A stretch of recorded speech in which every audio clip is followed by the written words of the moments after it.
Puluhan siswa-siswi SMA Negeri 15 Maluku Tengah berunjuk rasa di halaman depan kantor sekolah setempat Jalan Baru Sugiarto Puncak, Kelurahan Letwaru, Kota Masohi, Senin 14 Agustus 2023. Dalam aksi itu, para siswa menuntut pihak sekolah, dalam hal ini kebijakan sepihak yang dilakukan oleh Kepala Sekolah, Amsudin.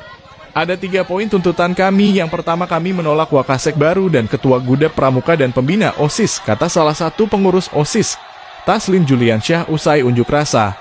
Menurut Taslim, penolakan terhadap Wakasek baru dilakukan karena mereka merasa kehadirannya malah membuat para siswa tidak nyaman. Pasalnya, Wakasek membuat aturan sepihak salah satunya, yakni membatasi hak mereka untuk berpendapat. Kami menolak Wakasek baru karena Wakasek buat aturan sepihak, jelas dia. Dalam orasi juga mereka menilai kepala sekolah melanggar aturan dengan menunjuk ketua Gudep dalam kurung Gudep Pramuka, sementara masa bakti ketua Gudep yang lama masih tersisa 1 tahun lagi. Kami menolak pergantian ketua Gudep yang baru karena ketua Gudep yang lama masa jabatan masih 1 tahun lagi.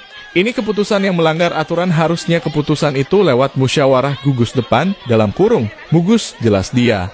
Padahal, lanjut dia, ketua Gudep yang ditunjuk kepala sekolah juga tidak pernah terlibat dalam setiap kegiatan kepramukaan di sekolah itu. Kepala sekolah juga dinilai melanggar aturan dengan menunjuk pembina OSIS secara sepihak tanpa melibatkan majelis perwakilan kelas dalam kurung MPK sekolah. Sama juga dengan pembina OSIS, padahal yang namanya organisasi MPK. Nah, untuk apa organisasi MPK ini kalau tidak digunakan? Tanya dia. Sementara itu, soal Wakasek, alasan mereka adalah karena kehadiran Wakasek yang baru sangat meresahkan mereka.